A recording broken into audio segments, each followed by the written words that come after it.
Hello, welcome back to Let's Play Jane's Fighters Anthology for this very special episode where we will, or rather, I'll be making an announcement. So I made a special mission for this to kind of highlight everything. So we'll get into the mission first, and then I'll do the announcement. But first off, let's see, where is it? Ah, here it is. Barcap, USS Eisenhower, CVN 69, date April 3rd, 2020, local time 1100 hours, weather cloudy. Mission objective: a fishing boat has been trailing the fleet for some time now. We believe that this boat is actually a Russian spy ship in disguise. While Cyclone patrol craft deal with them, we are scrambling your squadron and a squadron of FA-18s as early warning radar has detected a large formation of aircraft heading this way at high speed. We believe the Russians are launching a large bomber strike on our battle group, and you must ensure they do not make it through to the carrier. Threat suppression data: ground opposition none, air opposition possible SU-27s, possible MiG-29s, and probable Tu-22Ms. Electronic support: E2C Hawkeye, call sign Eagle Eye, is providing AWACS support and air-to-air radar data links. So I apologize for the mess there. I kind of laid everything out and got too lazy to figure out how to hide all the waypoints for allied aircraft, but here you can see our fleet. We got the two Cyclones dealing with the fishing boat down there, and we can see a large Russian strike force heading in. So for this mission, we will be taking the F-14 Tomcat. Kind of envision this as like an alternate reality scenario where both the Super Hornet and the AST-21 version of the Tomcat made it through, so we'll be taking some AIM-9s here, and AMRAAMs and the Phoenix missiles to deal with the bombers, and let's jump in. Alright, let's take off here. Get that cinematic view. You can see our squadrons all lined up, ready to go. We are taking off the Cat. We can turn on our radar first. First, I do want to turn to starboard here, because I want to get... You're not who I want. You're who I want. I want to get that data link. And now we can go to the form-up point. We'll let the autopilot take over for now. And we'll kind of let our wingmen start launching one by one off the carrier. But you can see we have a fairly large battle group just from the RWR. Maybe when we return, I'll spend a little more time showing it off. We do have a massive enemy aircraft here. We see, it looks like 8 flankers and a whole mess of bombers. So this is one of those all-out theoretical Cold War strikes. So let's start mixing it up. We'll throw on our jammers for what good they do, and we are going to close the distance as quickly as we can. We'll also, let's climb the altitude as well. Looks like we have 3 of our guys forming up behind us now, so that brings us to about 2/3 of our strength. Alright, fuel tanks jettisoned, so that should lighten us up, so we'll drop to high subsonic at this point. And that should let our wingmen catch up a bit. I will fire 2 of these birds at the flankers, just to kind of help out the Hornets a bit.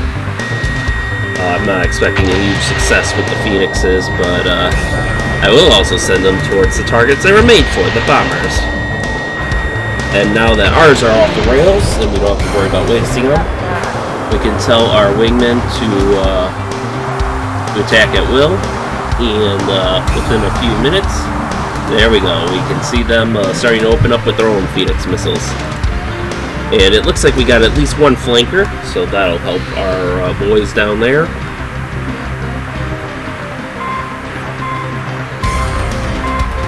We have radar ping, so someone's targeting us. Probably, oh, not that guy. Where is he? There he is. This guy wants us. This might have been one of the guys we fired at and didn't hit, so we will give him an AMRAAM to think about. We'll probably zoom this in now. We see chaff clouds as, oh, one of our boys just dropped off the radar. And, ooh. Okay, so that's the guy we're already fighting, I think. Really? Come on, man. Look, I know I love it when that happens in, when I'm on the receiving end of it, but there we go. And we got one flanker that made it through, so let's go and help him out right away. Or rather, help our boy out. Oh, damn, he's trailing smoke. He's taking a hit. But our wingmen are starting to go to town on those bombers.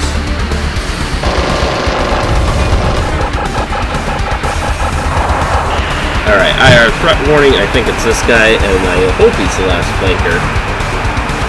If he is, I'm not too concerned about his IR threat, since I am on his tail.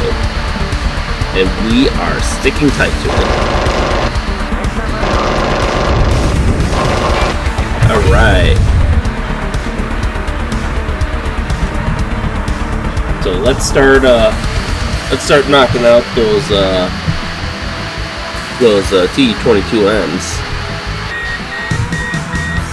Alright. And we can see there's still a whole mess of them that need to be taken out. Alright, we're out of all of our missiles, so we're just gonna have to go in and start taking them all out one by one. We have another flight over here.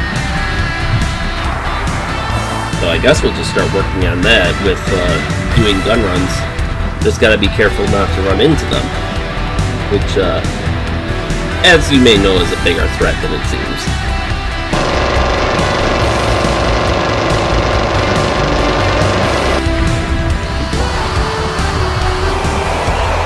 And we also gotta not take any return fire, because they do have tail turrets.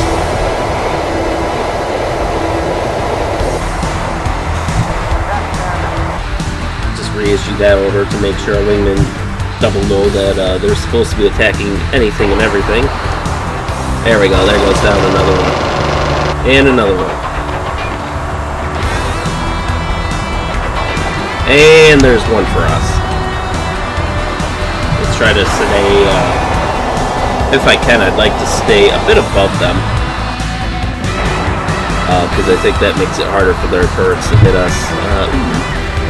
Breaking off, are we? At this point, I think we've almost completely broken up their attack on the Ike here. Come on. There we go, got him.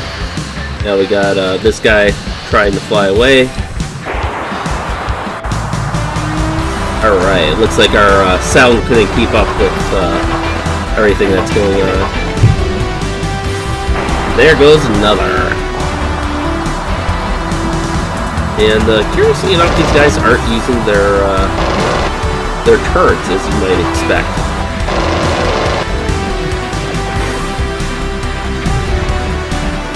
Alright, down goes another. Alright, he's down. Looks like Hardball got him. We got another one from Bolt Flight coming up here. We should have enough rounds to take him down. Let's just make sure... we wanted to make sure we aren't going sideways into a bomber here or something. There goes Wingman 4.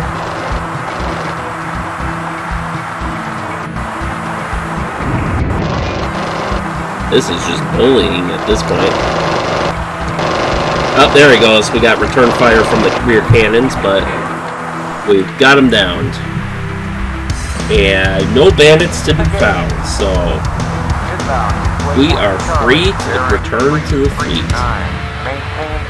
So it's at this point in time that I think I'm going to announce what I wanted to announce, and that is I will be releasing the ISOs for Fighters Anthology on Google Drive. The link is going to be down in the description. If I get C&D, so be it, but as far as I'm concerned, they're abandonware because EA has put plenty of old titles up on GOG and on their own Origin platform for a while now. Wind Commander is one of them that comes to mind, I think. Crusader Lower Force might be another one they had rights to as a publisher. But the point is, there's been a lot of old EA games out there, and none of the James titles have been amongst them. The only ones that have made it to like Steam and such are the old, the ones that were made by the Sonalists, which I think somehow their rights, either that development studio retained the rights to them, even though EA published it, or some publisher bought the rights to them. I don't know which. But, and they aren't branded as Janes anymore. It's just Fleet Command, 688i. They don't have the old Janes branding like they used to. So, with that being said, it's pretty clear to me at least that Fighters Anthology and the rest of the Janes titles are abandonware. And to that end, I don't think anyone should be, you shouldn't have to go to the seedy side of the internet to try to find these titles. You should be able to just play them. You shouldn't be denied a title just because it's old. So I will be releasing the ISOs that I use on Google Drive, like I said, and as I play, I play a fair amount of old video games for this channel, and to that extent, if I play one that's abandonware, like for example Command & Conquer, which actually the original Command & Conquer is older than this game. This game was released around 95. Command & Conquer, or the original, was 95. Well, actually, that's probably the age of maybe some of the original ones, or rather, like the original Fighters Anthology. But like I said, they aren't being supported. So, to that extent, since they're abandonware, putting them up for download. So these are going to be the exact same ISOs that I use. I did rename one of them. I renamed the ISO for the second disc to actually reflect that it's a second disc, because where I got them from, they just called it the same thing for some reason. So if that's an issue for you, you can obviously rename it to the name of the first disc and it should work fine. Otherwise, as far as installing it, all you really have to do is mount the ISO in whatever your favorite ISO mounting software is. Mine is, the one I use is Daemon Tools Lite, but, use whatever you want. It shouldn't really matter. Then, just install it. You should be able to get it to install. If not, normally, then through maybe some of the Windows compatibility options. As it is an old game, remember. But then at that point, there's an executable in there, and that's for the patch. And putting that patch on is very important, as it does a couple of things besides fixing your average bugs. It makes it possible to run on Windows 10, and it makes it so you don't require you don't have to run a process to take up CPU cycles. That was a problem with older games in general, but this game in particular is they didn't put a cap on how quickly their code would execute. So if you put it on a super fast processor, like a modern one, it would just run at supersonic speeds. Like imagine playing the game at 32x speeds as your normal speed. It's just a human can't keep up. Sounds like the plane guard. I think that's him out in the distance. Really hard to see. He's just a pixel, but we gotta clean up our approach here.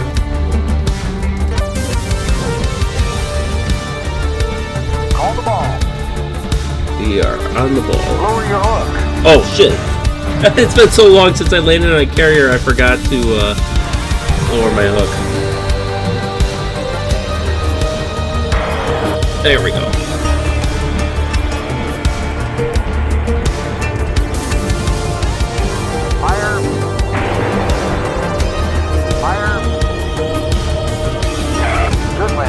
There we go. Good landing. Good landing. Alright, so we are... oh yeah, of course, we have the single mission thing where it auto rearms and refuels us.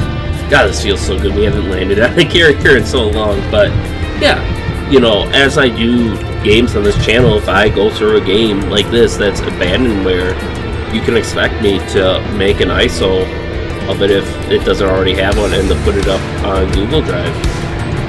You know, like I said, you know, just because a company's dead or isn't supporting the product any longer, it doesn't mean you shouldn't be able to play it. I mean, come on. You know, you don't make it, you know, like for books, you know, just because it's out of print doesn't mean you shouldn't be able to read it, especially in the digital age. So, come on. There we go. I want to give them enough thrust to get where I'm going, but not enough to, like, make it hard to brake when I finally want to stop. Kind of, what we got there? Hardball. Okay, so they're in the landing pattern.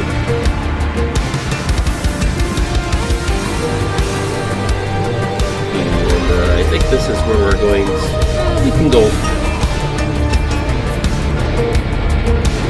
go further.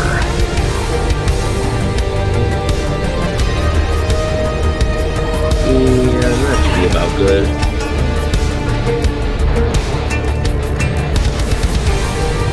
There we go. And I hear that helicopter. Where are you, my pretty? He's probably behind the island. Did he land already? He's just on the other end of the island. Oh, I want the thing I'm landed on that should be like most of this hit. There we go. Oh no, they're in the pattern. She's landing. So originally when I made this, I found out helicopters didn't have a ton of fuel, and like I made it back to the carrier after you know, going through my mission, and it turned out, and like I watched the helicopters, they flew by, and they ran out of fuel, fish bellied up, and crashed. So when the AI runs out of fuel, the game just kind of like auto kills the aircraft. So we might see that happen here because I might be putting them on the limits of their endurance. But this is just like an experiment now. How many aircraft can the game handle on an aircraft carrier? So I think these are the 2 ASW patrols. Okay, the P actually fits in pretty nicely there. That's good. That's good. Our bird should have fuel for days. I don't know. The Hawkeye doesn't land, but oh, okay. So our boys are starting to land. The Hornet should be coming in soon, as well as the Plane Guard. Okay, I think Jester might have broken off to land. But yeah, as far as the fleet, it's 2 Sacramentos, 4 Ticonderogas, and an Iowa-class battleship. And since we didn't see the fishing boat, I presume that the Cyclone patrol craft have dealt with it. I'm not sure what weapons fit they actually model in the game, but I can't imagine them. Or rather, I can easily see the higher caliber guns for stuff like that being omitted in preference for just, you know, putting in the light AA guns that every ship gets in this game. So there we go. We have another Tomcat in. So that's about half of our squadron landed now. Who we got out here? Another F-14. That's Bocce over there. And you can see they're all keeping formation relatively nicely too. So this worked out pretty well. Okay, we have one guy parked inside of us. That's not the end of the world. A little bit of that was to be expected.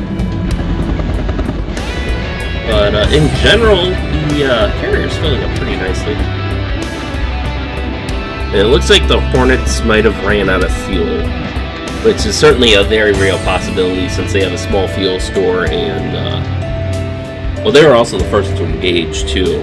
And if they were trying to afterburn after those TE-22Ms, oh man, because those things I believe can do up to Mach 2, and the Hornets can do like just shy of Mach 2. So Mach 1.6 or 1.8, so...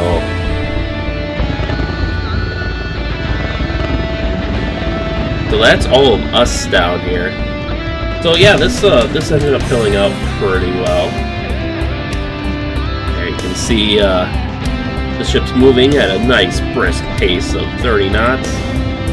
Let's see if I can actually target. It's funny how hard it is to target the carrier that I'm on. That should be taking up most of the hitbox. Yeah, I can't even. it doesn't want to be targeted. But yeah, so we can see from here. We got 6 aircraft on deck plus 2 helicopters. Since I don't hear the price cap coming in, he might have run out of fuel. But yeah, there you have it. The Cold War reality brought to life. So, and with that, I think we'll end the mission here. Debrief, USS Eisenhower, CVN-69, date April 3rd, 2020, mission BARCAP, resolution, success. Congratulations, you successfully protected the Ike. Ears are on the captain tonight. So, oh, wow, that's the highest landing grade I've ever gotten. 100%. You heard it here, folks? Best landing ever. So we protected the fleet, we destroyed all enemy targets. Because you heard it from Eli, there were no bandits detected. So that should be a grand total of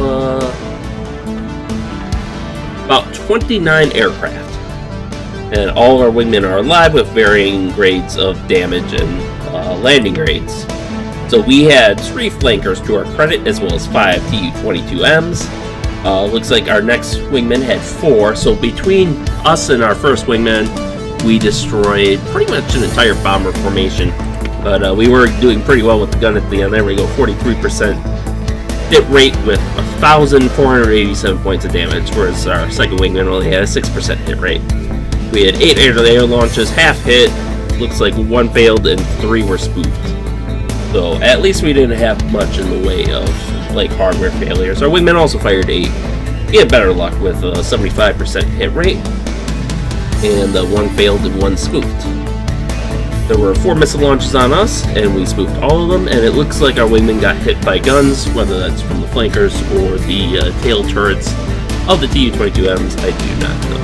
So, there you have it. That is probably a much more complex mission than the designers ever intended this game to run. Because, I mean, most missions we see at most maybe 12.5 aircraft, tops.